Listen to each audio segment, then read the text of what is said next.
This is Viva Fry. I'm Dr. Peter McCullough. This is Tom Luongo. This is Chuck Prodnick. This is Alex Kreiner. Hey, this is Brad Wall. This is JP Sears. Hi, this is Frank Peretti. This is Tammy Peterson. This is Danielle Smith. This is James Lindsay. Hey, this is Brett Kissel, and you're listening to the Shaun Newman Podcast. Welcome to the podcast, folks. Happy Monday. How's everybody doing today? With the number of ounces of silver needed to buy an ounce of gold near 30-year highs, silver is a bargain price when compared to gold, and it's a perfect time to protect a portion of your savings with silver. Silver Gold Bull has a wide variety of best value silver for every budget. Simply text or email Grahame for details. It's all down in the show notes. Whether you are a seasoned investor or new to precious metals, Grahame will work with you to answer all your questions and recommend the best products to meet your investing goals. Anytime you're on silvergoldbull.com or .ca, just make sure to leave a note saying, "Hey, I heard about you on the Shaun Newman Podcast." Bow Valley Credit Union is your Alberta-regulated, fully serviced financial institution, and they're proud to present the first in Canada gold collateral lending.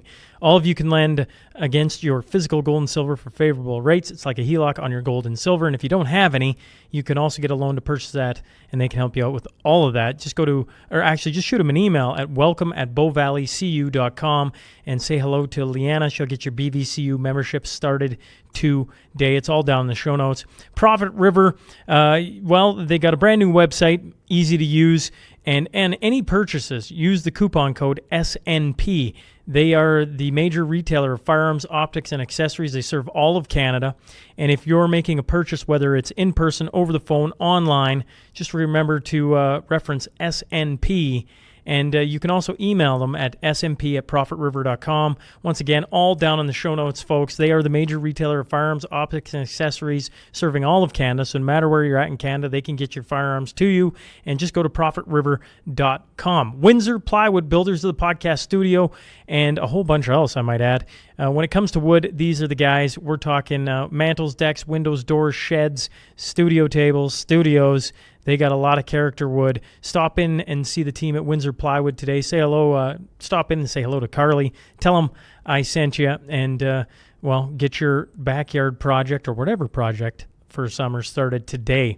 We have the new studio happening here in 2025. If you're interested in being a part of that, we're planning August for a bit of a cleanup in the yard. We got some trees we got to knock down and a couple other things. If you're interested in being a part of that, shoot me a text and I can give you a bit more details on that. If you want to, we're looking for skills, labor, materials, money. If there's something else that, you want to be on the value for value wall, just shoot me a text and we will get that in there for you. I want to remind everybody before you watch today or as you're watching that, if you're on Spotify, Apple, YouTube, Rumble, X, make sure to subscribe, make sure to leave a review, make sure to hit the retweet button, make sure to just share it if you're enjoying it. And it's the month here while I'm off on holidays, so there's no Tuesday episodes for the month of July. And Fridays, we have a guest co-host with twos, and then Thursdays are Throwback Thursdays. So you can shoot me a text. This will be the month where if you don't hear back from me for some time, it's just because I'm spending time with the wife and kids, and look forward to being back fully here in August. Either way, let's get on to that tale of the tape.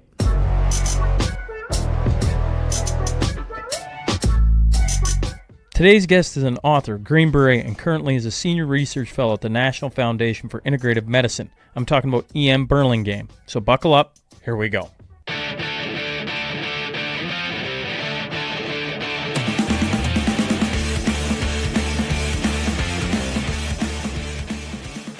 Well, welcome to the Shaun Newman Podcast. Today I'm joined by E.M. Burlingame. E.M., thanks for coming back. Yeah, well, thanks for having me back. I didn't offend enough the first time, obviously.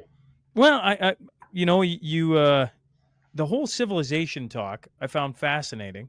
And obviously my audience found it just as fascinating because it lit up the text line, and it was just an interesting way of looking at things. And when you're trying to figure out how things are going, having an interesting perspective, or especially a different interesting perspective, I might add, come in, it just adds, I hadn't thought about it that way. Now, we didn't get to a whole bunch of things. And so there's two things. I want to start with the great game and then the sport of kings.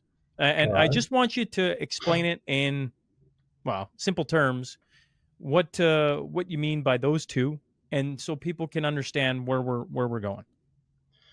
Yeah, so start with the easy stuff, I guess, huh? Early in the morning out here.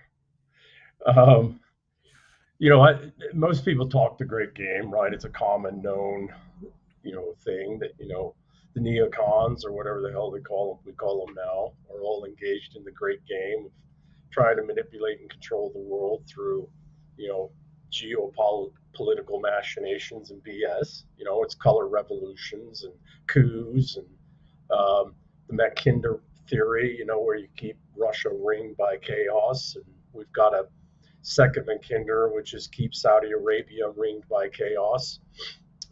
Which is, what is Saudi Arabia? That's the heart of Islam, Mecca and Medina. So we got a McKinder strategy there, which is why we're in perpetual war in the Middle East. That's the great game. It's estrogen-based warfare. It's just constant conflict, constant chaos, constant, machinations. It's to maintain control through ruthless, murderous, passive-aggressive warfare. It's to enslave. So folks there's people who write on the great game, it's, et cetera, but the counter to that throughout history, and the great game's always been with this, right? It's as I wrote in the Eternal War, that's the resentfuls. It's about 30% of the population and some subset of, and it's not just playing out overseas, it's playing out in our own communities, right? It's playing out in our own country, our own communities. It's playing out in the school board. It's the great game's constantly being played out. It's this estrogens, this attempt by the estrogens at control through means other than strength, because they don't have the physical strength. They don't have the strength of logic, etc. They have emotive-based strength.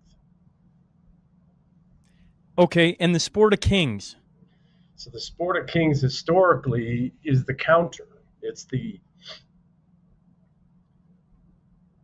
Sport of Kings is, how do you live enmeshed and embroiled in that, where you're beset by threats from within and without, always against you and your family, and how do you plot a course for yourself and your people that keeps the great game from enslaving and genociding everybody? And that's an unbelievably complex and difficult space in which to operate. And it takes a fundamentally skilled and fundamentally experienced, and this is alpha-based leadership. I wrote a book called Starting for Leadership, and one of the sections in there is alpha-based leadership, right? It's if you look at, people go alphas, most of what they mistake for alphas are A-types. That's not an alpha in nature and social animal species. The alpha is usually pretty damn calm, pretty mellow. It's paying attention to everything. It's keeping all this crazy shit from going too far. The whole time, he's the one up there that everybody's trying to take down. We've lost the Sport of Kings. In the English, back to the civilizational conversation we had last, 340 years ago, well, more than that, we beheaded King Charles I in what, 1649? 1600s, mid-1600s? In the English-speaking world, we haven't had anybody who's been able to play the Sport of Kings, except for here and there, for a very long time. And now we're all enslaved, tax debt and wage slavery. We're enslaved right down to the level of our cells, to the pharmaceutical industries and healthcare. They're mutilating kids' genitals, right? I just put a piece up on Substack that I wrote this morning before we got on here. So in this age of no kings, right? No princes. We don't need any princes. Down with princes. The only thing we have left is the great game. And right now it's pushing us to the very edge of nuclear war in the Middle East.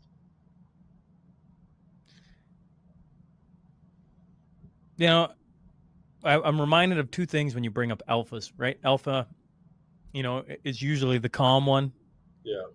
but is also the one you don't want to see lose its crap. And there's a video with it's a lion, and is it Christopher?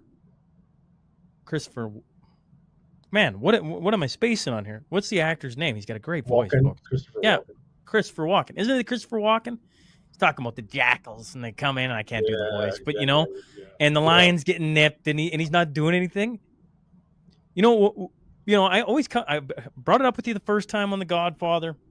Yes. And it just reminds me all over again, right? Who's the lion? Who's the alpha? Well, it was Michael Corleone. Okay. Yes. And so you look at Not today's Sonny. world. Yeah. You look at today's world and you go, is he the alpha? Yes. Or is Putin the alpha? Because Putin certainly seems like an alpha. He's been getting nipped.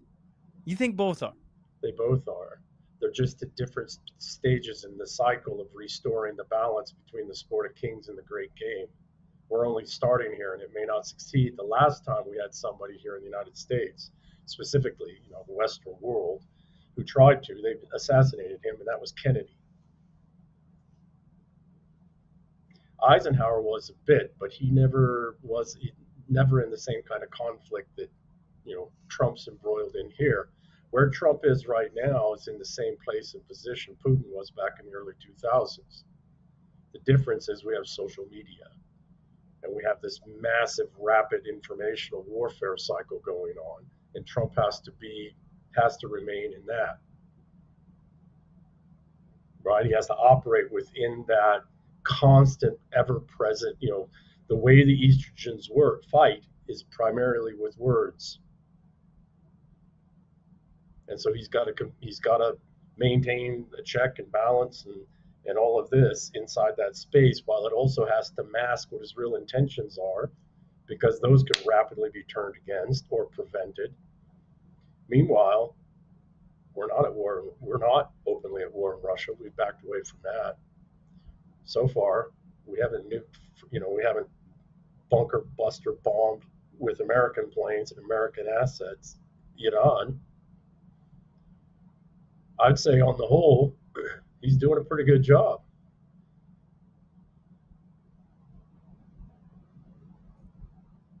Yeah.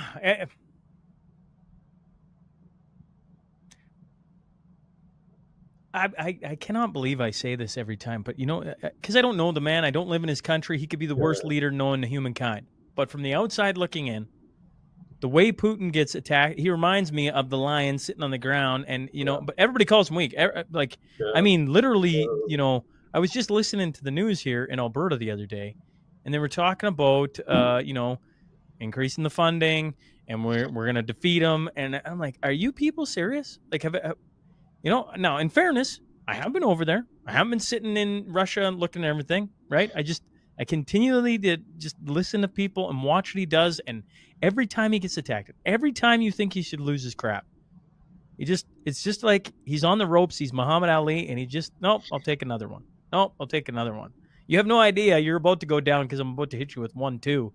But it's wild to me. When I watch Trump, on the other hand, and it's probably because of the social media, it's probably because of the warring factions, it seems like he can't. He's trying to put out a fire with a pail of water. So let's go back. So I fundamentally agree with what you just said on both cases. All right, let's go back to the civilizational conversation.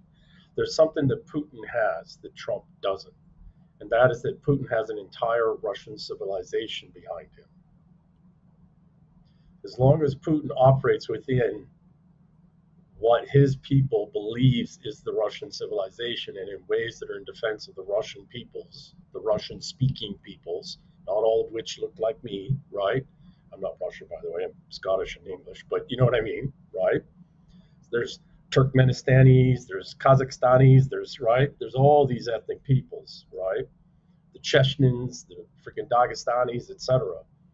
As long as he operates within the bounds of Russian civilization and acts and conducts himself as a Russian on behalf of the Russian civilization and state and republic, he's got the back of millions and millions and millions of people who quite literally pick up arms if need be. And they are in the war. Trump doesn't have that because we've been, again, by the estrogens and their great game, denied the recognition of ourselves as a civilizational people. So anything that he does, people are trying to figure out what's the context in which this is happening.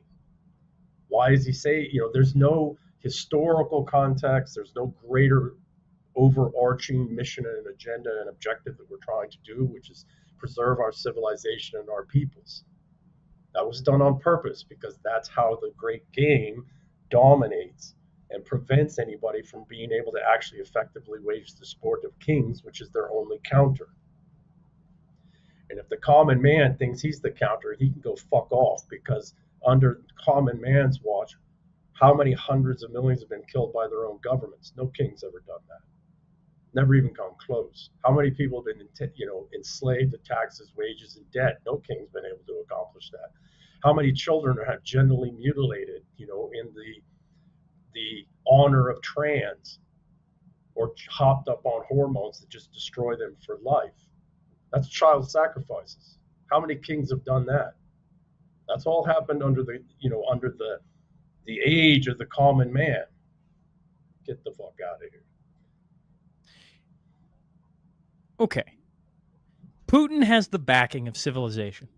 Yep. You can handle that. That, to me, when you're pushed into a rock and a hard place, which it feels like you've had, close to 100, well, a little under 100 years of not great. So you've seen how bad humanity can get. Oh, they tried to wipe out your civilization. 100 years of trying to wipe out. Yeah.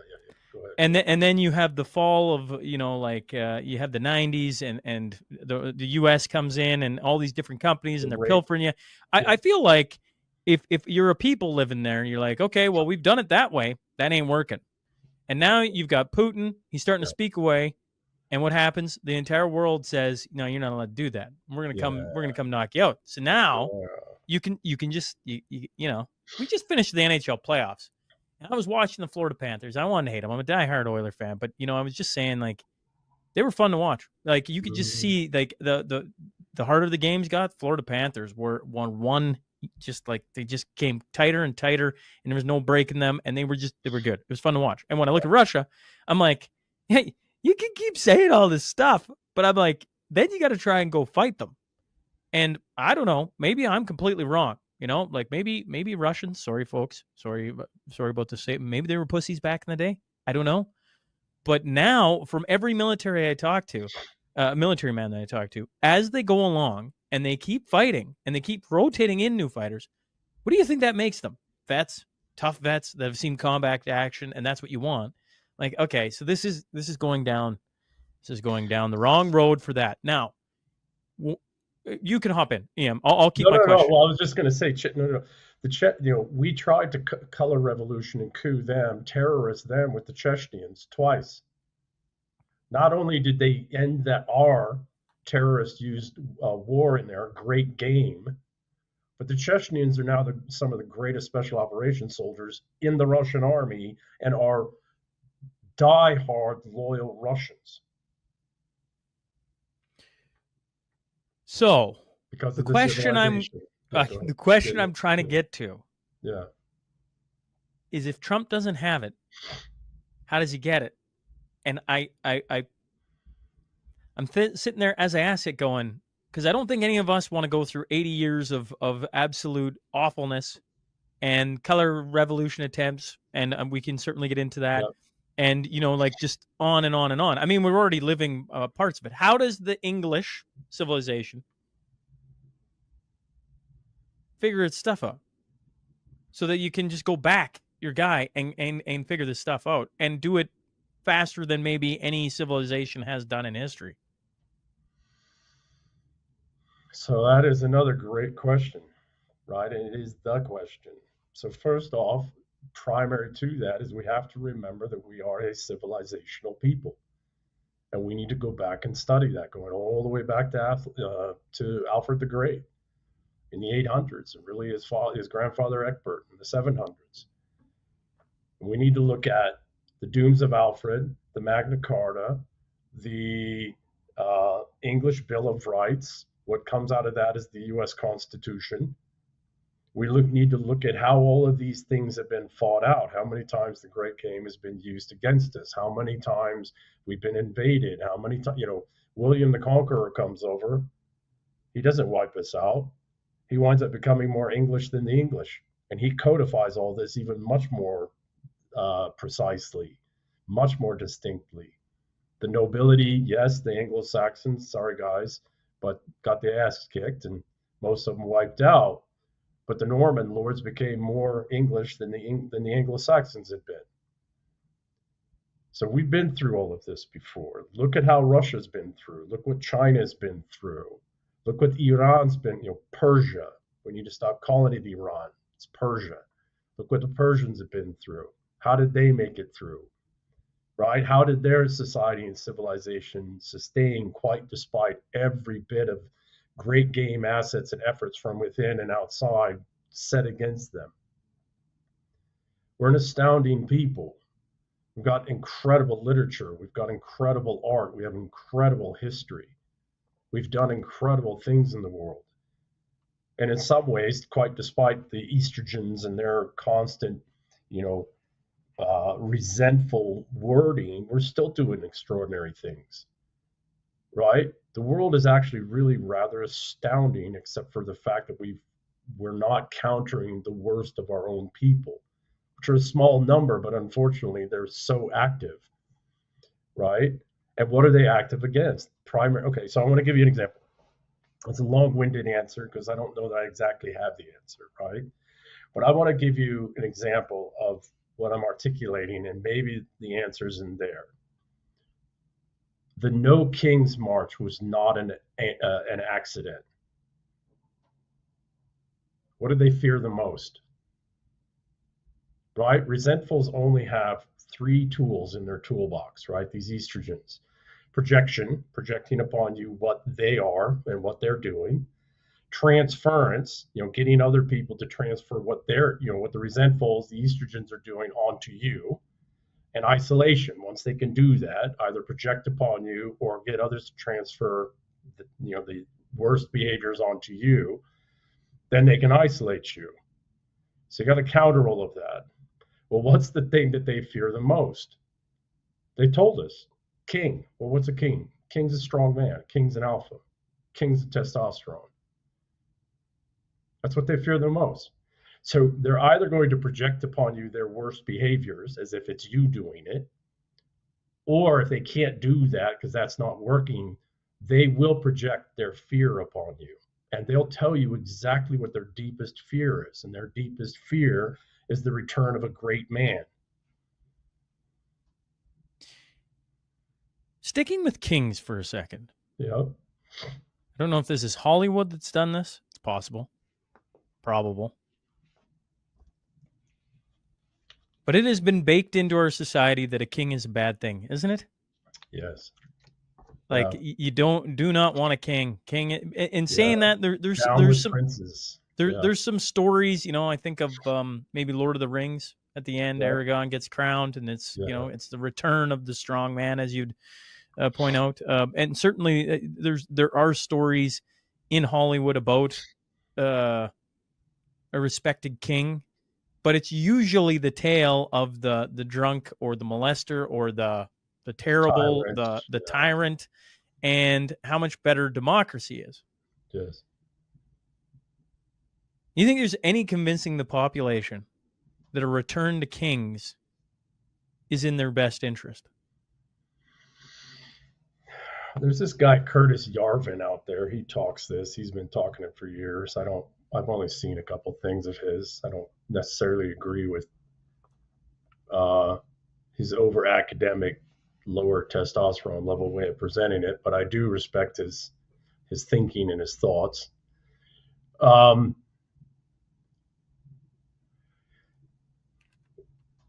The matriarchs have to see it, and I think they're starting to, because the matriarchs are the ones who control the assets, and more importantly, because they control the assets, they control the incentive structures. And if they change and modify and adapt the incentive structures, the populace will follow.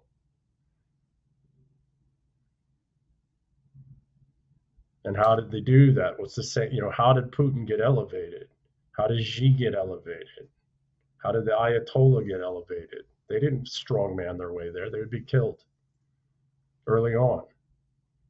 So it's not that the common people have some, revelation. I hate to say this, but the common man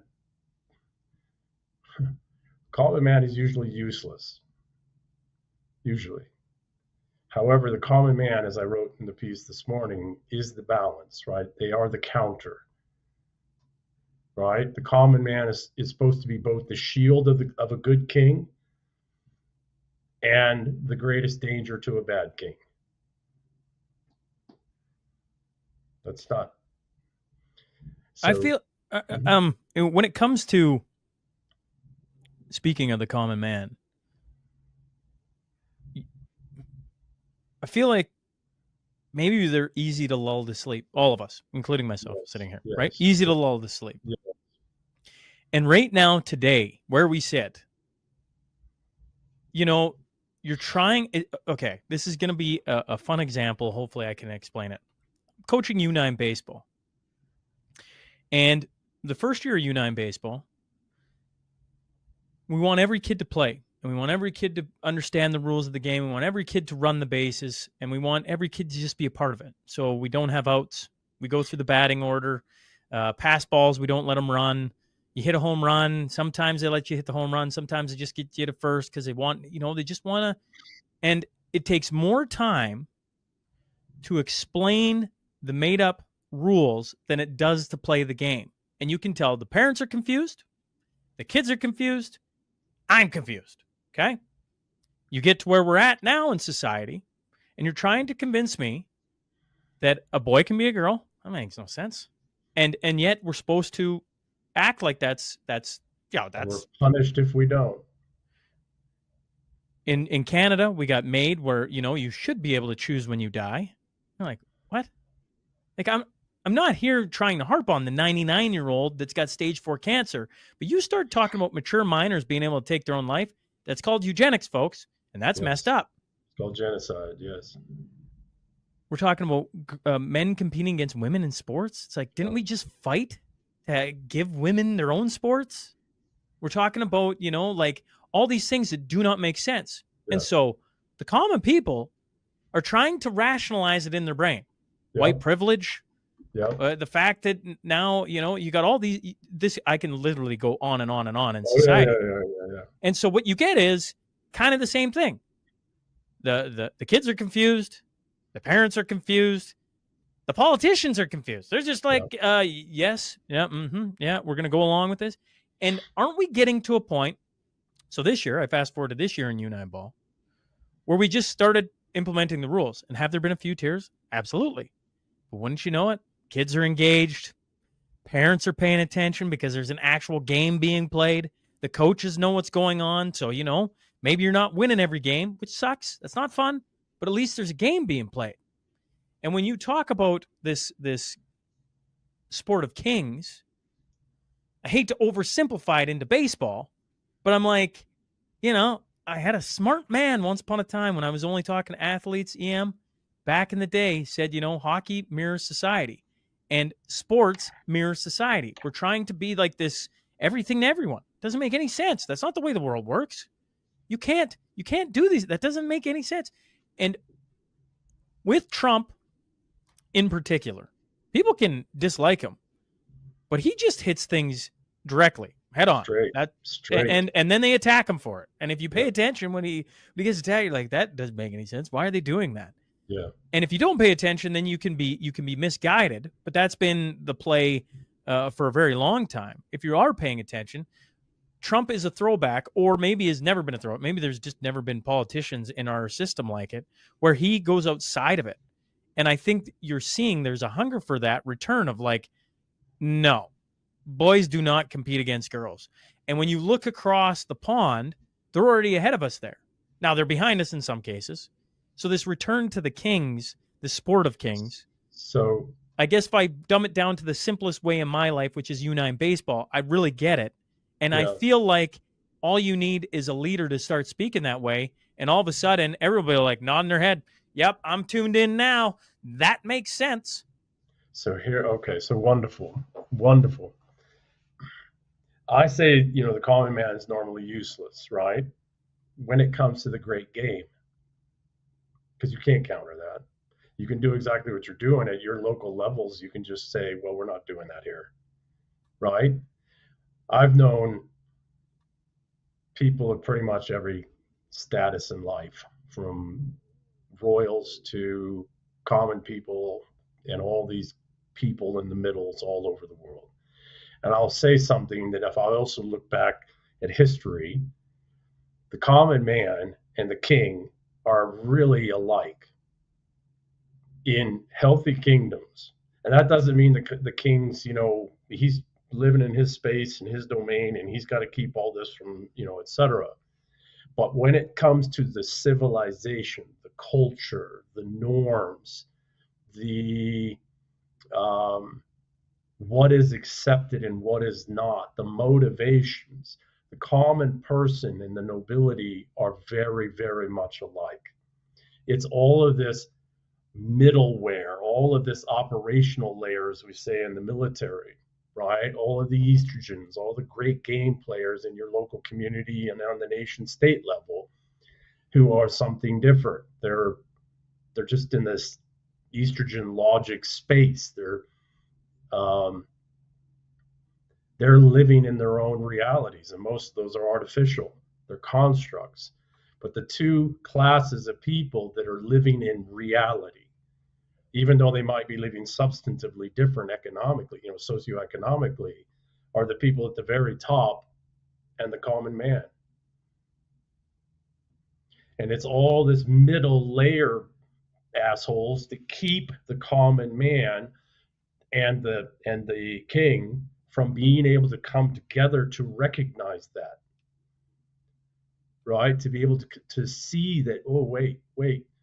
Trump, however, is using social media to do that very thing, to cut through all of the, shielded, protective, translation layers between him and what he says and the common man. The common man can read it on True Social or X in minutes, right? Yeah. And I want to use the British crown as an example. The British crown has been owned and controlled. The English crown has been owned and controlled since the 1680s. Everything that comes out of there is carefully crafted. Everything to keep king and people apart. And they're also threatened because they've got in-house Praetorian problems. You don't think for a second there's been an English monarch since 1688 that hasn't had a knife to the throat of his kids every minute of the day by their owners and keepers, right? But it has been my experience around the world that great leaders, not just kings, but the warlords and princes in their areas, etc. And they're not all titled, I don't mean it that way, but people who live and function and think at that level are very much like their people. And most of them that I've met really care about their people because they get them.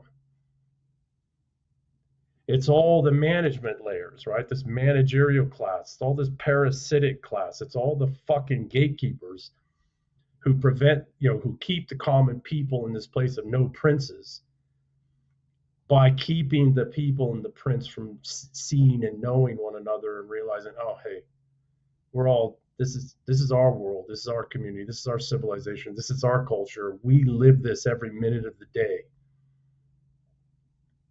And we want to sustain it. And that prince is going to battle with all this managerial class people. He's going to war with the estrogens. He's going to war with the great game players. And he's pretty good at it. We can do our part locally. And if he ever's in real trouble, we'll get his back, game players. For as long as the king doesn't have that, which no English kings had since, before Cromwell, the last one got beheaded. We've never had it here. Well, I mean, Washington and, Eisenhower, and there's been a few presidents, but Kennedy was killed and we didn't do fuck all. We're 60 years on. We still haven't done anything. Then they went and killed his brother. We didn't do fuck all. Right? So, But you think, Mhm. yeah. So you said, forgive me, because you sucked me down my train of thoughts while I was listening to you. Like, the common man is useless at the great game. So it's Yes. something like that. Yes. But if I bring it back, and I guess this is going to be my thought of the day, folks. If I bring it back to U9 baseball and not making up rules so that the game doesn't make sense, then the common man, which would be the parents in that scenario, Yeah. are disengaged because they're like, well, the kids Correct. are getting to Correct. play, I guess, Yes. and Yes. they're not being abused. They're out there and they're getting to throw the ball, and it's kind of like there's something going on. Yes. And when I look at what's going on in our democracy right now, or your republic, at times, as the common man, can you blame them for being useless and being like, this is stupid? It doesn't even make, so tired of this. And yet, Yes. that is probably by design, because if you ever get a great man to have the people push him, then you get Donald Trump. Do you not? Oh, no. Hang on a second. Hang on a moment. We had the civil king. That was Kennedy. Right? We had the civil, polite, upper crust king. They killed him. We did nothing. Nothing. We're 60 years on. Nothing. Right? Trump comes along. We realize civil kings don't work in American society because the honest truth is the English, and I love us for it, we're pub brawlers by nature. We like to brawl. We like to throw down. That includes the Irish, the Scots, the Welsh, we're pub brawlers. You don't come talk to us with all kinds of fancy words and bullshit, because everybody who's tried to fuck us over the centuries has always come and talked real nice and polite with really neat words. That's not us. That's not the English. The English like to throw down in a bar because somebody said something stupid. And then we realize, oh, you didn't mean it that way. Now and then I we realize, go buy a drink, right? Now I realize why I don't like politicians, because that's the way they talk. That's why they talk. They come in, Mm-hmm. Yeah. Try and sweet talk you. You're like, what are you doing? You're too polished. Stop it. You should be missing a tooth. You should. I wrote one of the. Sorry, terribly sorry. In the book I wrote, The Art of Being a Man, one of the rules is that civility is a lie. It is a murderous, genocidal lie. And Clausewitz talked about this a couple hundred years ago, right? He said the reason we have wars is because of civility. Because civil societies, where civility is elevated to the highest principle to be adhered to, what you wind up with is pure evil, all spoken everywhere all the time, just abuse, usury, evil. But it's also well articulated, and it's also civil and polite, and the only way to counter it is bloodshed. Clausewitz said this. That's a brilliant thought. It's almost like it shouldn't go that way, right? Being civil should never lead to war. And yet, if you just don't address the bloody problem, you eventually get to insanity, which turns into bloodshed. Correct. So I want to go back to the bar, right? We English, where did the American Revolution start? Revolution wasn't really revolution, but where did the American Civil War start? In pubs. Where were the Marines founded? In a pub. Where Marines were founded in a pub? Corps, Tunn's Tavern. I don't know if I knew that. Yeah. I'm not a Marine, but it's Tunn's Tavern, 1775 or whatever it was. I can't remember. Sorry, Marines, crayon eaters. I got a couple in my own family. Did you call them crayon eaters? Yeah. In the Army, we have MREs. They get the 64-pack crayon boxes. We English are brawlers, right? We work out our differences in a fist fight. And then sometimes we realize, oh shit, I'm wrong, right? I was wrong. Not because I lost the fight. I might have won the fight, the fist fight that night.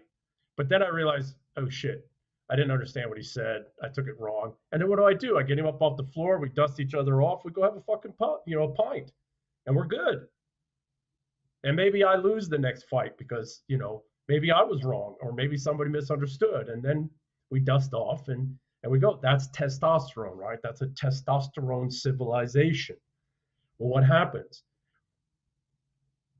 We didn't sit there and stew on it. We didn't, use civil words and apologize and make amends and then figure out how the hell I was going to stab that, get somebody to stab that guy in the neck one night from behind. Right? Or how I was going to get my attorneys to mount some legal case and destroy him using lawfare. No, we fucking punched it out in the bar. Some other folks kept it from getting out of hand, or it turned into all-out bar fight. I've been in those before. Those are kind of fun, right? But that's English. It's uniquely English. Now I'm going to tell you another people. It's also uniquely the same, and it's the Russians. The Russians are very much the same. They're a little more rude than we are. The English tend to be a little bit more polite, although some of the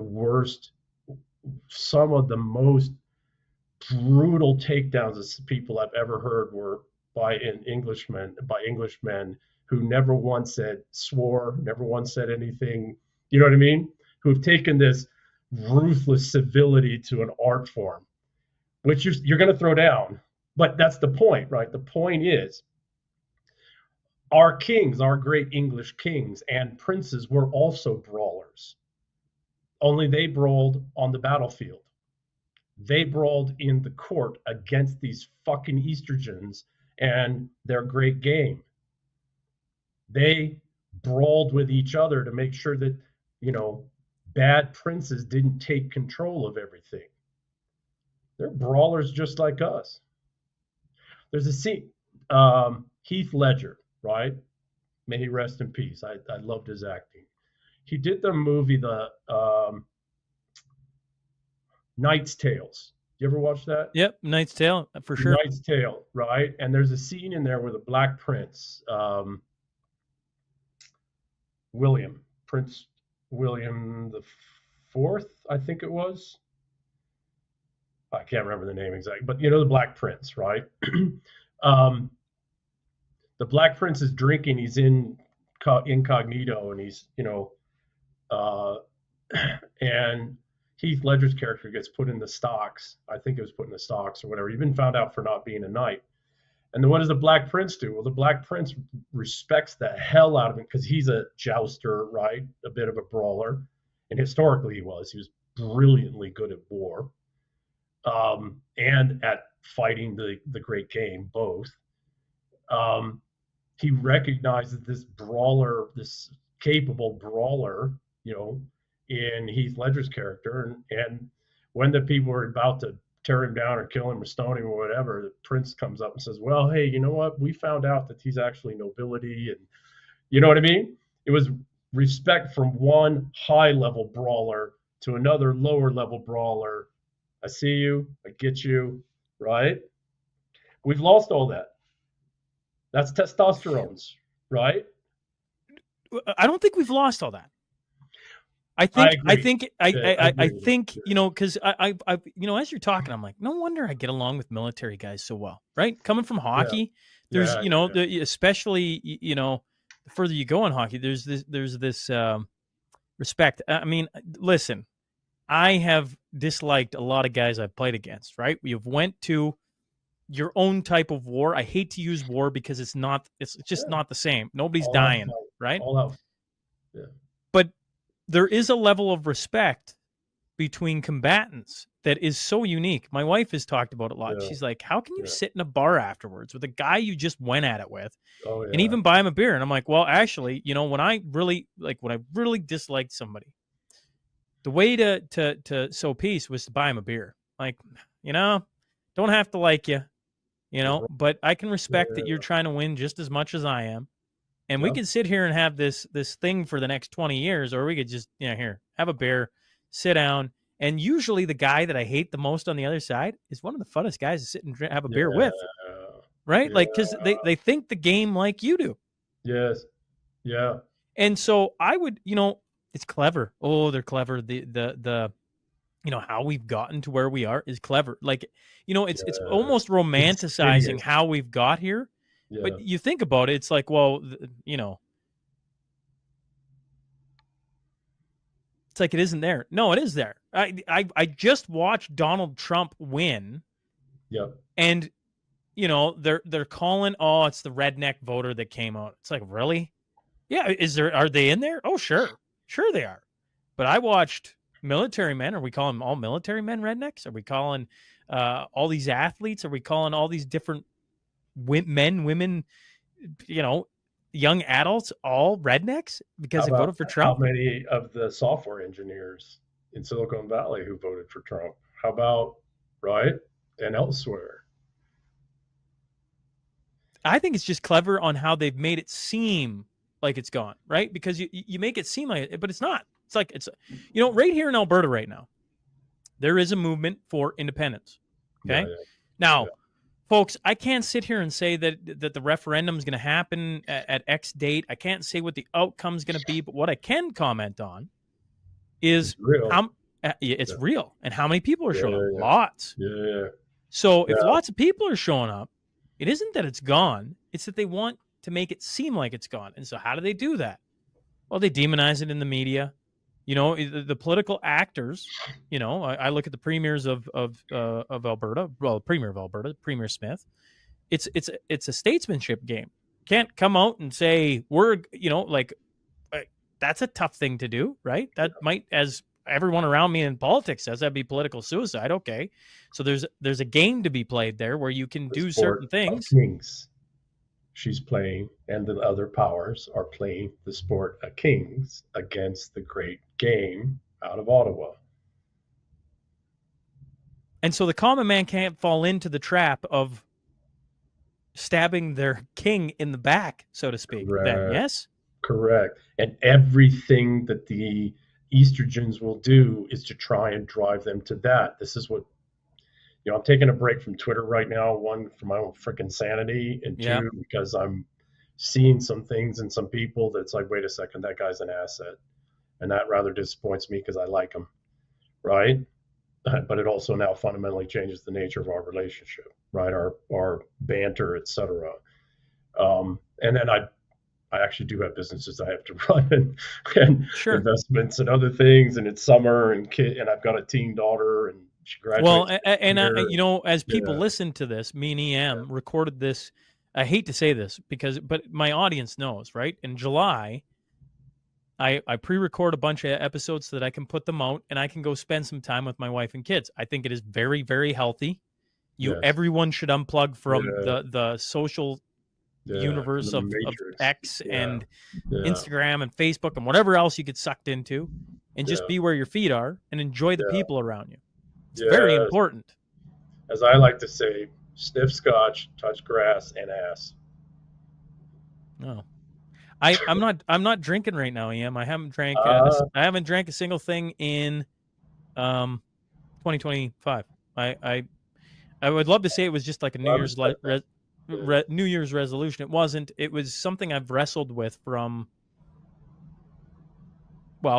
it'd be 7 years. I've thought about it for 7 years, finally took the plunge. It's been a very interesting experience. To not be. I didn't drink for 7 years at one point. It was interesting years. Yeah. What set you off to not drink for 7 years? One, I was trying to be a professional triathlete, and so part of it was just the sports, but I was working as a head of security in a big bar, and I was watching the behavior. I was watching alcoholism. I was watching, this is back in the 90s.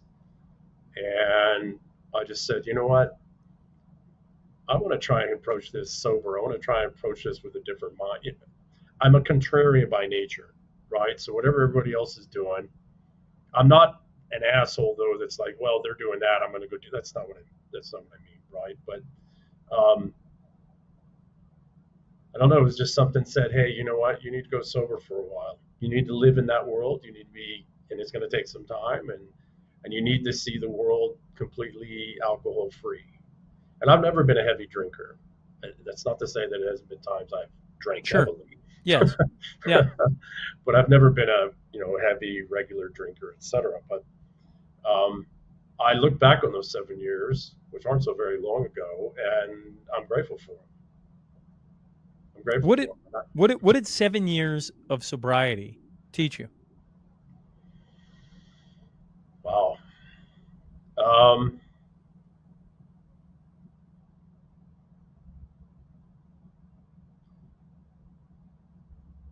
Alcohol is a great way for people to overcome social anxiety and to be able to commune and communicate with one another. However, it is a neurological depressant, meaning it reduces neurological activity and synaptic firing, etc., and thereby, excepting in some rare cases, also reduces down informational processing capacities.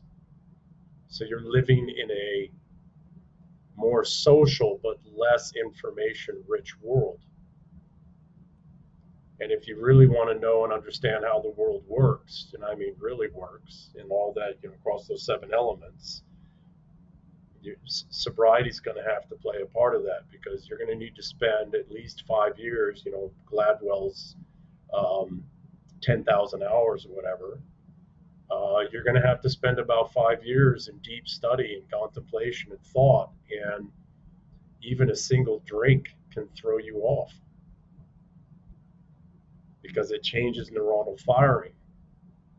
So when I look at alcohol now, now later, right, when I've come back to it later, and again, I still don't drink a whole lot, and now I really only drink quality scotch or wine here and there. Even now, if I have a glass, sometimes if I'm careful, it's the right time, etc., it can put me in a state to where I can understand things more socially. But if I'm trying to work out some complex financial, thing for business, or I'm trying to work out some nuance in some market somewhere, etc., or some difficult issue for a client, I can't drink at all. It'll throw me off for at least hours, if not a couple of days, and that subconscious is working, right? The default mode network is working, and I can't throw that off. When I do that, I was just I pulled up the calculator because I'm like, I hadn't really thought of not drinking as the 10,000 hour thing. I'm like, well, that's in it. That's in it. Because I'd look at podcasting. The reason why well, not the only reason why. There's lots of reasons why, but one of the reasons I push so hard to have an episode every day is the 10,000 hour rule. I'm like, if I want to become a good host, if I want to start to understand something, it's no different than playing hockey. If you play hockey once a month, how good can you really get? How good could Connor McDavid actually really get, folks? Now, I think there's also a balance in that. You can't play hockey 24 hours a day because, then you wear yourself out. You may hurt yourself. Balanced. Right. It's balanced, yeah. If you do a year, 365 days, and you attack on every single hour as an hour of being sober, it's just under 9,000 hours. So that would mean that just over a year, you're going to be at the 10,000 hour mark. And if you tack on 5 years, actually what you're saying is it's more like 48,000 hours. If you were to equate every hour to that. Yeah. But in fairness, I guess if you break it in, you're only in social settings. If you're not a alcoholic, right? You're a social drinker. Now you could see where the 10,000 hours, you start adding up all the times you have to confront where you want to have a beverage. Yes. And having to deal with that. One of the first things that I found difficult this year was socially interacting. And it wasn't the people drinking, it was me. Yeah. It was like I felt uncomfortable, and it was something. And it took about 3 months, and then I just got used to it. Now I'm like, it's really interesting to just go and we just went to a wedding. It didn't bother me one iota. And somebody said, aren't you going to be awkward out there dancing? I'm like, if the only thing separating me from dancing is one beverage, man, I am a weak individual. And I'm not talking to anyone listening. I'm talking to myself. Yeah. And so what did I do? I forced myself to go dance because I like dancing. I love dancing with my wife. And in our society, that's something that's quickly disappearing. How many, you listen to the old timers and they used to have a dance. If it wasn't once a week, it certainly was once a month. Yeah. Now, I don't even know. Well, I guess I get to dance at a wedding. I don't know of another setting where I get to go dance. It was so in my own lifetime, and when I was late teen, we had a movie called Footloose. I mean, dancing was such a big part of us. They made a whole movie about it being denied and how important it was, etc. I love to dance. So back to I want to go back to the thing about the Sure. I pulled 10,000 hours become 50,000 I pulled this off. hours. Yeah. So one, I respect the journey you're on. Be interesting to see in a year where your thinking and thoughts are. Two pieces. One, this 90. They say you only use 10% of your brain. That's not true. We use 100% of our brain. It's just at most, if you have attention networks activated, you can only use consciously, attention-wise, about 10% of your brain. The other 90% is still processing those subconsciously. So 100% of the brain is processing, computing information all the time, right? Vast amounts of information. The second thing is Gladwell's 10,000 hours only gives you first layer mastery. And I studied martial arts from the time I was 4 years old all the way into my 40s. And spent half my life in the Far East.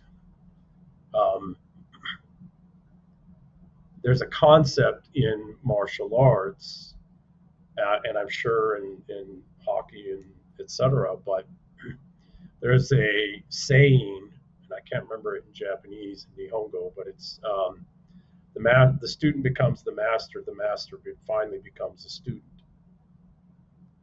right? And you spend your first, and this actually goes back to the sport of kings and to kings, right?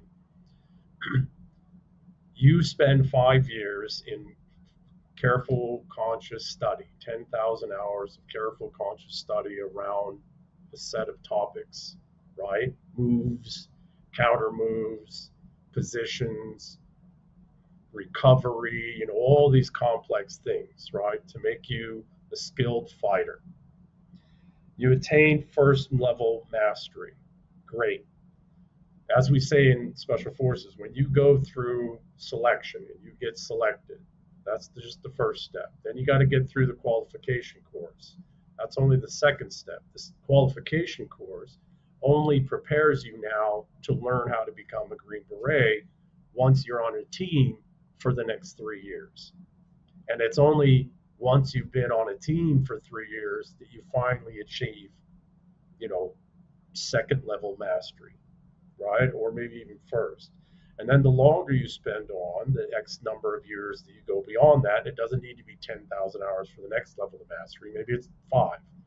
And then maybe the next one's 2,000. But so attaining first level mastery only now makes you a true student of your craft. There is a reason that we need kings and princes in particular, is because they start their 10,000 hours when they're little kids. And by the time they're 12, 15, 16, 17 years old, they're already second degree, maybe third level mastery. And if you want examples of this, look at the princes and kings that went into battle and led the battles. Alexander the Great at the age of 16. Well, they didn't do that because they were some mystical, magical genius. No, he'd been training, to master the arts of kingship and war and staying alive, all of the shit that the king has to do to survive the great game in his own house and in the world around him, and to conduct warfare and to lead men and to earn respect and loyalty and care and love and adoration of the people who support everything, because without the people, nothing works. Right? Nothing happens. There is nothing without the common man. The common man is actually the reason the king exists. It's the reason he plays the sport of kings, is the common man. One, because they are very similar. But the point being is that you cannot, through college and education and advanced schools, and not even Ivy League schools, teach this. All you're doing is teaching managerial stuff. You're teaching great game bullshit. Nobility, mastery, right, of the sport of kings is something that has to start very early in life. And oh, by the way, it did with Donald Trump. Look how he grew up. Look what he's been involved in. This guy's been conditioned and trained for this since he was just a little kid.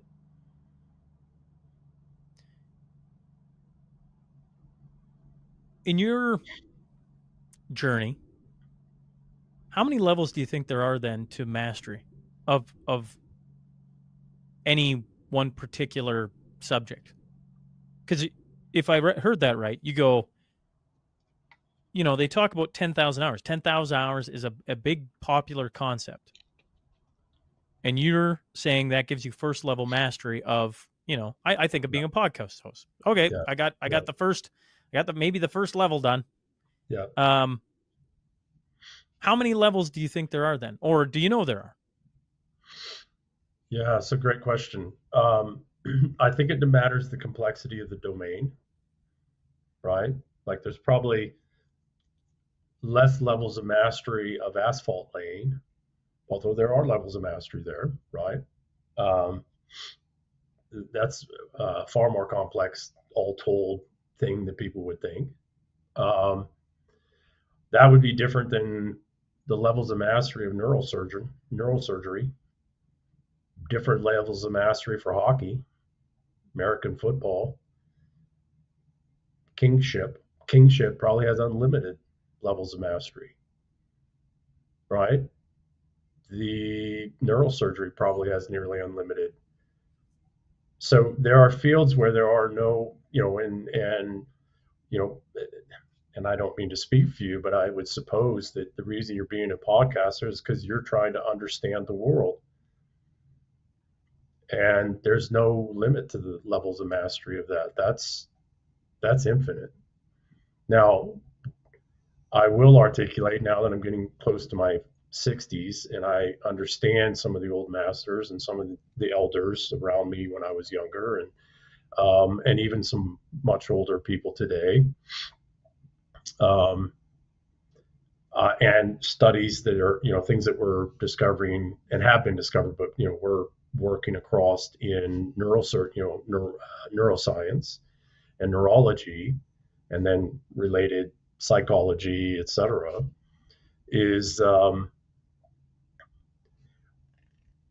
each higher level of mastery does seem to come in sets. Right, so you retain first level mastery. Now you're conditioned to actually become a student of the actual domain in which you're operating. Prior to that, first level mastery is just all the tools, the methodologies, the structures, the processes, etc. The nomenclature, right? Once you've mastered that, now you can actually let that go. Got to keep your skills up, and now you can start actually mastering the domain that you're in, and that tends to come in sets, right? Maybe there's, so you've achieved you've achieved first level mastery. Now you're a student of your craft. There might be 2, 3, 4 more layers in this next set of mastery, and the next set of mastery might only have 2 or 3 layers, right? And then depending on where you take it, you might now get to I hate Hegel, and I hate the Hegelian bullshit, et cetera. And by the way, I really don't like priests and philosophers, but sometimes they articulate something in the way that we can understand, right? So that, there's a Hegelian, you have, you reach a plateau, then you got a thesis, right? Then there's synthesis, you plateau again. And so to your question, depending on your field, there might be unlimited levels of mastery, but they do tend to come in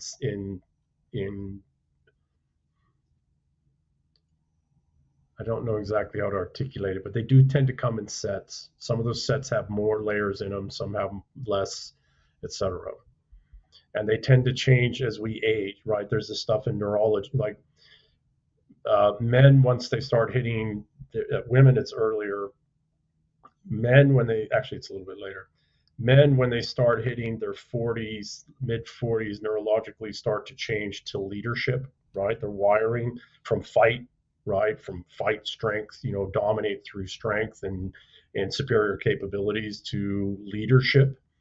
And once they get into their late 50s, really starts in about their 60s, into their 70s, men start adapting to becoming an elder. And you can see it in neurotransmitter differences, you can see it in neuronal wiring changes, et cetera. Well, what is happening is the physiological wiring is adapting to the levels of mastery, right? The types of mastery and forms of mastery that they now have to, achieve. So not a very good answer, but no, it's a fascinating thought, I guess, is where I sit. You talked about the nomenclature, and one of the things on this, when I first started, it was 90% athletes, I would say. And so part of talking to athletes is that I've lived in that world all my life. So there's no, I was saying to Vince Lantry when he was on, and maybe it wasn't on, maybe it was after, folks. When you get talking about bond markets and things like that, my brain literally goes, I just need to understand the definition of a bond, because I don't know anything about it. Like I'm about as dumb and green as it comes to the financial markets and trying to understand it. Doesn't mean I don't want to understand it. I certainly do. But the effort on this side to keep up with people like that. And if I go back with Tom Luongo and Alex Craner in particular, I think they've been on together now 19 or 20 times. And if I go back and listen to the first time, I'm sure I'm like, I have no idea what you guys are talking about. And then Tom and Alex would laugh, and they'd slow it down, and they'd try and then they got used to me, and so then they would do it before it even asked. They're like, okay, well, let's slow this down so that Shaun can understand and his audience can understand. And I'm sure there's a ton of the audience. It's like, I already understand. Don't slow it down. But for a whole bunch of us, it's like I'm trying to learn how the great game works. I don't even understand what you're talking about because, for the longest time, I thought governments were good. I thought they had my best interest at heart, right? Like, and EM, you're not the only one who laughs at me like that, right? Like I have a lot of no moments. Disrespect, right? But yeah, absolutely. Yeah. No, I don't. I take no offense to it. I look back at some of the thoughts. I was just like, I was so programmed for so long. I didn't even see it, and it took, and everybody has their moment. For some, it was 9/11. Some, it was JFK. Some, it had nothing to do with anything politics, where they just saw something like that doesn't make any sense. And as soon as you see something that doesn't make any sense and you pull on the thread ever so slightly, oh, no, now you just start, and it just keeps, and you're like, oh, crap, how long does this go? And so the 10,000 hour thing. Just the beginning. It's just the beginning. Yeah. And, it's always put to being, you'd mentioned you were a triathlete, correct? Yeah. And you think understanding your body and how to train it and all the little things that come with that, you can understand the 10,000 hour rule. And then you can become a very good athlete, especially I think you put 10,000 hours in running triathlons, man, you'd be a world beater. And for sports, 10,000 hours really translates well if you want to become elite in that sport. Yeah. In this sport, it's almost the price of entry, right? You want to even begin to understand what the heck is going on, you got to put some time in. And one of the things I get from you, and I maybe I'm picking this up wrong, maybe, and I don't think so, is you've all obviously been a student of history. Like, you obviously like understanding how we got to where we are. And you've gone back to some of the greats, and I assume read them and read some of the things to understand what the heck was going on. Yeah. I have no animus whatsoever towards, but I had a rather well-educated upper crust mother who was going through horrible fights in her own life, and I had to survive her. And so from the time I was a small child, I've been trying to understand what makes humans human. And the more, and this is from the time I was a very small child because I was trying to survive. I was trying, what does the little boy do with the crazy mother? He tries to please her, right? And he goes in all kinds of directions and all kinds of ways and tries to understand and master and learn everything he can so that he can please his mother. And unfortunately, it never works, right? They're going through their own struggles. That's what set me on that path and that journey. And the farther I went, right, the farther I realized there was to go. And I'm 58 years old now. I've been specifically on this path trying to figure out by name, right, by specific tasking, what does it mean to be human? And I've looked at, I've read thousands and thousands of papers, hundreds and hundreds and hundreds of books. I've talked to vast numbers of people. I've studied languages. I've done all these things. And I don't know if I've achieved second degree mastery. The space is so vast. What I have learned, though, is that there are some forces that, the very forces that had torn my mother and her family apart are the very forces that are happening in society levels and social scale, civilizational scales. And these things have antecedents that go back quite some ways. And forgive me, antecedents, things that preceded them, right? Things that they are dependent upon, right? That we wouldn't be here if these things hadn't happened. Okay, right? Thank you. Yeah. I always enjoy a new word that I haven't heard before, and I probably heard it somewhere and then just never give it any credence. Yeah. I grew up without a father. And that's what's happening with our civilization or our society. We are denied recognition of ourselves as a civilizational people. That's what a father does. This is the family. This is who we are. And he holds you to it from the time you're just a little kid till he passes. And you carry that on. This is who we are. We are this family. This is how we do things in this family. Well, we're missing that at the very top for 300 and some odd years. Now, we've had it here and there, but over the last, starting really in the late 1800s, but taking off after World War I, we've had the father removed, quite literally, right? And then that took off in the 1960s with the welfare states, these heavy welfare states, et cetera. Well, what does the father also have to do? Not just tell you who the family is and how we do things in this family and then spanking your ass when you get out of line, right? Or otherwise withholding something from you till you learn the lesson. The father goes to battle for the family. He goes to war for it. Figuratively, economically, financially, labor-wise, but also physically if necessary. And that's also lacking and gone. That defender, that protector, the one who's, playing the small down to your comment about baseball, right? But the small down version of the sport of kings that's preventing the great game of, the little estrogens doing estrogen fuckery from damaging the family as much as the father can do. And that's not always a father. Sometimes, it's testosterones, right? It's individuals who think logically and structured and who are about sustaining things rather than breaking them all down and controlling them, right? So sometimes it's a matriarch. So I don't necessarily mean, right, it's all males, but what's lacking from society and civilization for about 100 years now, and now everything's just chaos. I mean, right to the point to where they're pushing us to nuclear war. And they're openly talking about depopulation. And they're not talking about depopulation by a little bit. They're talking like 90% of the populace, right?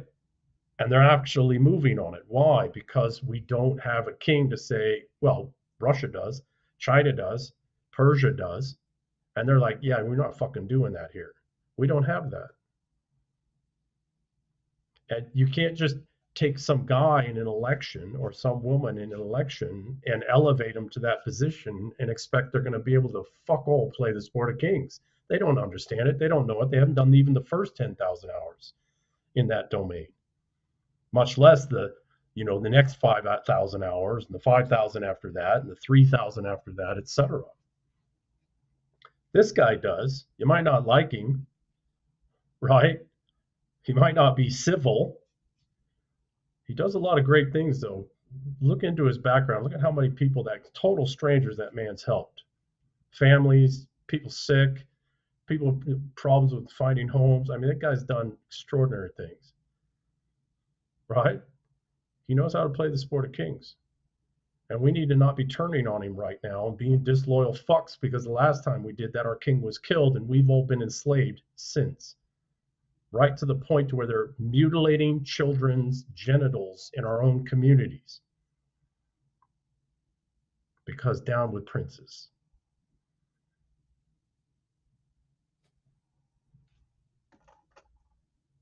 Not to be a Debbie Downer at 8 o'clock in the morning. No, it's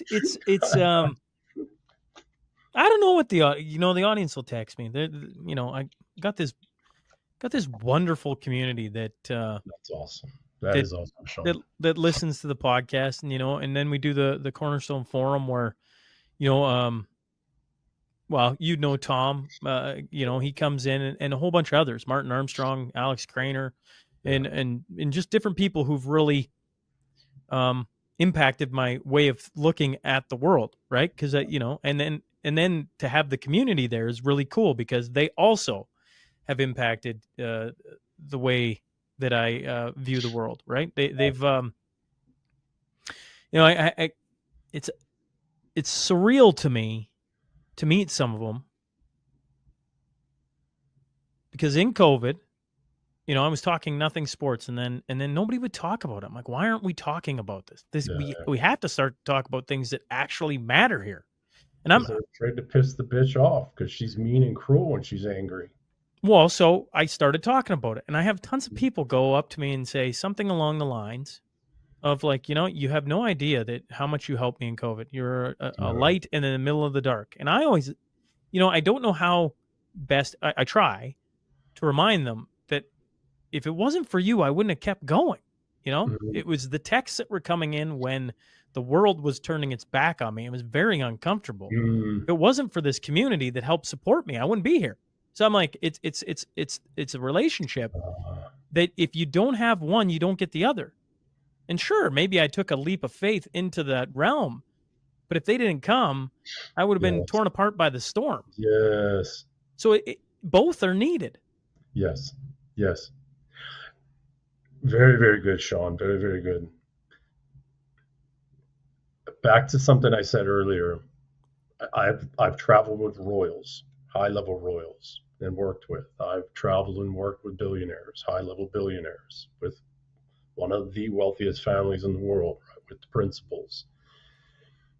I've dealt with gatekeepers and managers and CEOs, and I've been a bartender and bouncer and, worked some common jobs in my life and went and did special operations and, just this strange life. Again, like we said before, I never set this path. Honestly, even 58 years on, I wake up in the morning, I'm like, well, let's see where the hell today goes, right?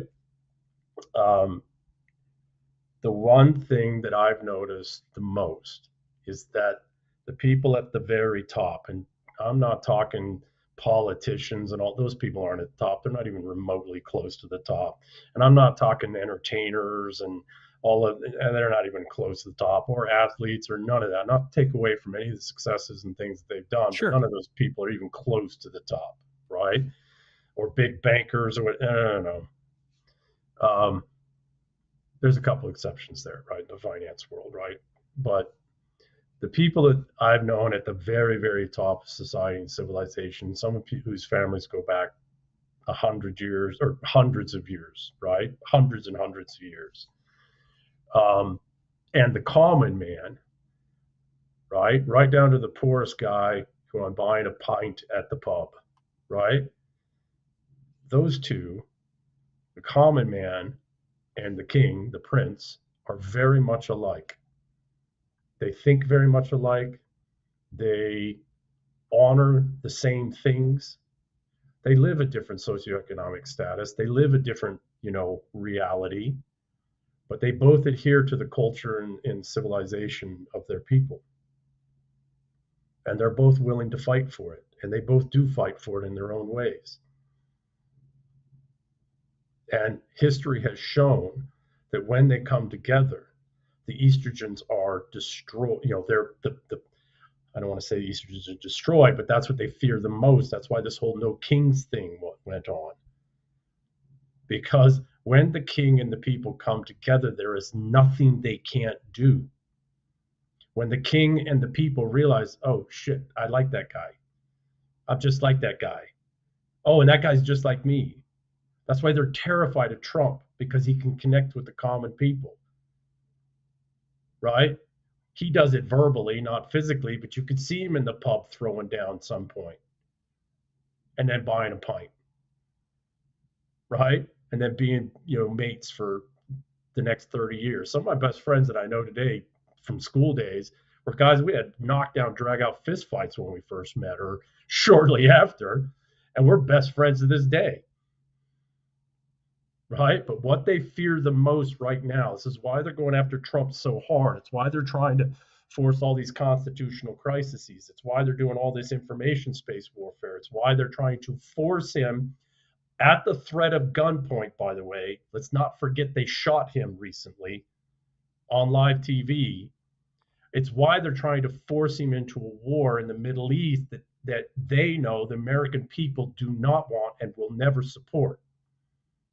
It's specifically to tear the people and the king apart. I'm not calling him a king, apart. Because if we actually come together, we reset the great game at every scale, right down to the bullshit they were trying to do with the baseball team, right? And the kids, all the way up to the international level and everything in between. And they're terrified of that. One, because they've done some evil shit that they need to pay for. I mean, hang from fucking street poles kind of hang for. And because they lose their power, their ability to manipulate everything through this civility shield, this malevolent civility shield, and all this complex arcanum structures and systems, etc. The king and the people both realize, oh, actually, we like each other. Yeah, they fucking come for you, man. I'll be at your house. 30 of my boys. And a case of Pabst Blue Ribbon. Right? That's what they're terrified the most of. When you talk about, politicians aren't at the top, on and on and on, you have to forgive my brain. It goes to Christopher Nolan, and it goes to, I'm a Batman fan. Mm-hmm. Think he's a. I like those movies, by the way. Yeah. Bane's sitting there, and the guy goes, the guy goes to him, "You can't do this. I paid you. I paid you a lot of money." Yes. And Bane puts his hand on him and says, "You think this gives you power over me?" Yes. And I'm like, yeah. When you say things like that, I'm like, you. There's just certain times where you realize you're not in control. And another one is in the same film series is right at the start. Bruce Wayne walks into Carmine Falcone's joint, and he goes, "Oh, Prince of Gotham, you think coming in here, and I'm not. I forget how he puts it, but he goes, look around you. I got a judge. I got this. I got this. That's power you can't buy, kid." He pulls the gun out, puts it on the table, says, "I'll blow your brains out right here." Right. And so, he goes, you'd have to go 1,000 miles for somebody not to know who you are. So, I mean, it sets Bruce off on his journey now in that film series, Yeah. And he goes and trains and comes back and becomes something bigger than Bruce Wayne. Yeah. And he went and learned the sport of kings. Right. And it wasn't in politics. No. Although he he Good. needed people on his side in Yeah. all those Yeah. realms in order to Yes. win at the game. Yes. Very good. I wrote a series called The Mercenary Problem, right? And I can't remember one. I think it was called The Security Problem. So on Twitter, which again, I'm taking a couple weeks break, people, not because I'm running away or some idiot said rage quitting. It's like, bitch, I rage quit your mother, so shut the fuck up. Um, it's probably bought anyways, so I'm being stupid. But um, uh, I did one with that very scene with Bane, but it was, Bane's there with the hand behind the head, and the guy's like, "But I pay you a lot of money, right?" And it's about mercenaries, former special operations, or you come from the IC, the intelligence community, and I pay you a lot of money, and the Bane character's like, "And you think that means you own me?" And you think that means I'm not loyal still to them? This is the problem we have, right? The problem we have is that all of the security services and apparatus for our king is owned by the people playing the great game. If he doesn't have the people that will tear them down and rip them quite literally rip their bodies to shreds if they harm him, how the hell can he actually stand and fight and do all these things? And if he becomes a martyr like Kennedy, what happens? Nothing. They become more powerful and they enact what they want to do for the next 60 fucking years. Because I hear people talking, well, he should just, he should just, be a martyr. Same with Bongino and Patel, et cetera. It's like, are you fucking retarded? The last time that happened is what set everything in motion that we see around us today. If the princes don't know that the people will come, that the people truly got their back, not just in voting, but if got their back and we're ready to go and tear these people out of their fucking homes and rip them to literal chunks of meat, then how the hell are they going to survive when their own security is owned by these very people? That's a good question. Some of them are doing some pretty damn extraordinary things the best they can, and while still trying to stay alive. And oh, by the way, they shot him on live TV and killed, the other gentleman and shot some other people.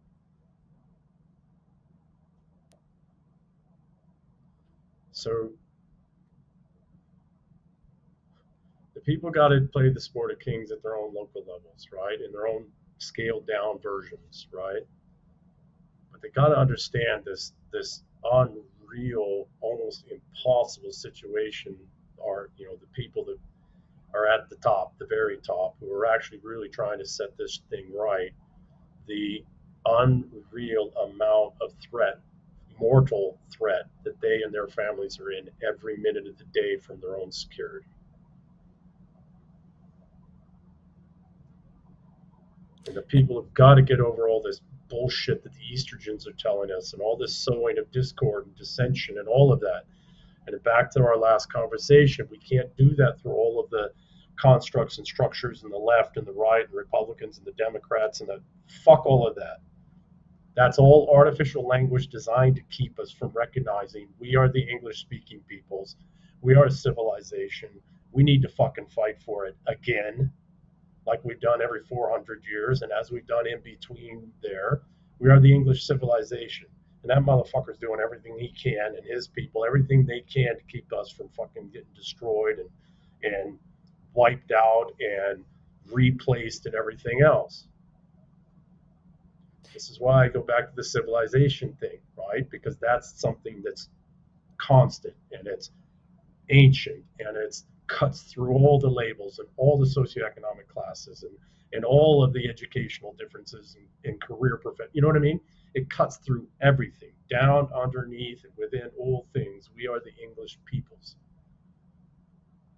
And that's what I'm fighting for. If you get involved at the lowest, like the community, in whatever form you can actually I mean, it doesn't mirror perfectly, but it doesn't not either at the same time. Correct. Because you It can see scales. you Yes. can it scales. Thank you. Yeah, yeah, Right? Like yeah. you can start to see the Correct. broader or the bigger or the larger, whatever you want to call Yeah. it, game. And Yes. if you just start to play it in your own community, Yes. Yes. It's Mandelbrot, right? Fractal mathematics. It's all a Mandelbrot set. This is what I'm saying, right? The king, the prince, is a set of fractals, right? It's a set of these fractals, but the fractals start with one small little equation. That one small little equation is the individual, the common man's standing against the small little level of the great game that's being played against him in his own community. And he stands against that and his family. And it's not just a he, but generally it is a he. But he's doing it with the support of his woman, right? And she's like, okay, go ahead and do this. I got your back. I support you. Do what you got to do. And it starts at that smallest unit, just a couple. well, Right? actually, if you take Peterson, it starts with you, and then it starts with your bedroom, That's and it starts exactly with your right. house, Yeah, right? Because you need you can't go out even I completely agree. Now, I'm not out so keen on the bedroom part, but well, to me, if you don't have your house in order, well, if you don't have your own mind in order, right, yes, then you can't go out further because that's right. you're not you don't have the I'm married to a wonderful woman. I talk about it an awful lot Awesome. because I've been very blessed. But we also work at it really hard, right? Like it's not like it's not like it just snap of a finger, it just happened. I mean, you have to put as much energy, you talk about 10,000 hours. I tell you what, that's just the beginning. Yeah. And You in did saying those before you met her.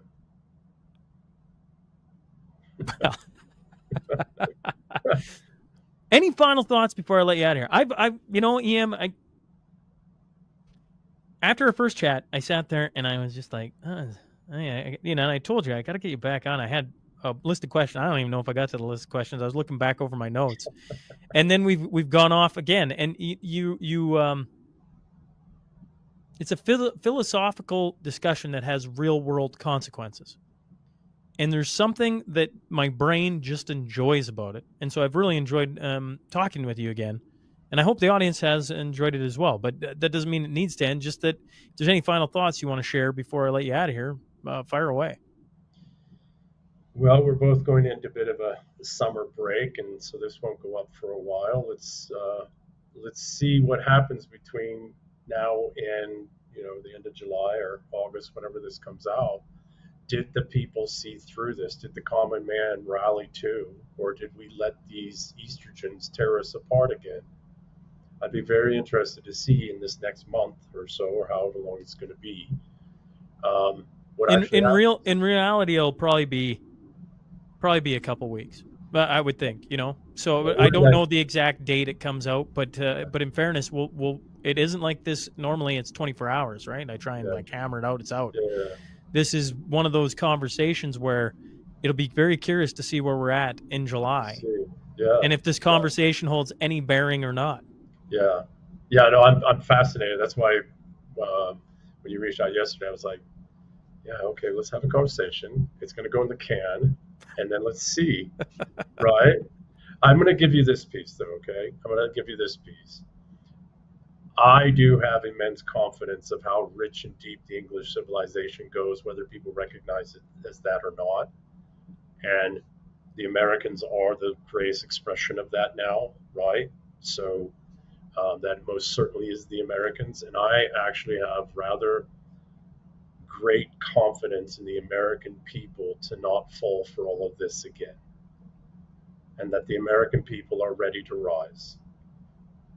And I don't mean in voting and all that other stuff, because COVID and the theft of the elections in 2020 and all this stuff that's come out in the open that everybody suspected, et cetera, and how hard they're going after Trump right now on every level to try and discredit him, et cetera. I suspect that the loyalty tests are happening and some of those people will be sussed out, but I suspect very much that we're going to come together as a people and say no more. and that we're ready for the next 40, 60 years of putting all this stuff right. And I think the Americans and the English civilization, therefore, right, the English speaking peoples are going to come out stronger than ever before. But not as some global empire and all of that. All those days are done, right? But as a great people again. I appreciate you coming on. You enjoy some time off, and we will make sure to follow up with this in the coming months. Because, well, once again, I got to give a shout out to Crypto Rich for putting you on, putting this together. And I don't know if he knew what he was doing, because I mean, I assume he did. But I've really enjoyed talking with you, and all the best here this summer. And you know, we'll make sure it isn't too long before we bring you back and continue in this discussion. Enjoy your time with your family, Shaun.